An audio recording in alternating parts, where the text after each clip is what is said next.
City police officer Umar Saeed Malik की शहीद inspector Mohammad Imran की फैमिली से पुलिस विजन कम्प्लेक्स में मुलाकात। सीपीओ फैसलाबाद ने रावलपिंडी में शहीद होने वाले इंस्पेक्टर मोहम्मद इमरान के बच्चों का फैसलाबाद आमद पर इस्तकबाल किया।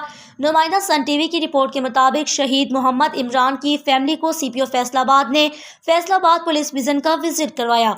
इसमें बनाई जाने वाली शोधा की गैलरी भी दिखाई। शहीद मोहम्मद इमरान के बेटे इब्राहिम ने सीपीओ फैसलाबाद के सामने अपने शहीद बाप की तरह पुलिस महकमा को ज्वाइन करने, ईमानदारी की मिसाल कायम रखने के अज़म का इजहार किया, जिस पर सीपीओ फैसलाबाद ने कहा कि हमारे शोधा के बच्चे हमारे मुल्क का बेहतरीन असासा हैं, जिनमें ईमानदार ऑफिसर्स के अज़म को उजागर करना हमारा फ़र्ज़ है, ताकि ये बच्चे बड़े होकर पुलिस महकमा को ज्वाइन करके जुराइम पेशा नासिर का खात्मा कर सकें।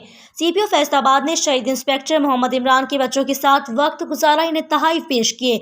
सीपीओ फैसलाबाद उमर सईद मलिक ने मजीद कहा कि बहादुरी और जुर्रत से डाकों और मुल्क दुश्मन अनासिर का मुकाबला करते हुए शहीद होने वाले ऑफिसर्स हमारे महकमा पुलिस और कौम के लिए बाइस फ़ख्र हैं। शोधा पुलिस हमारे माथे का झूमर है। हम इनकी फैमिली की हर फोरम पर हौसला अफजाई करेंगे। महकमा पुलिस कभी भी अपने शहीद जवानों की फैमिली को तनहा नहीं छोड़ेगी।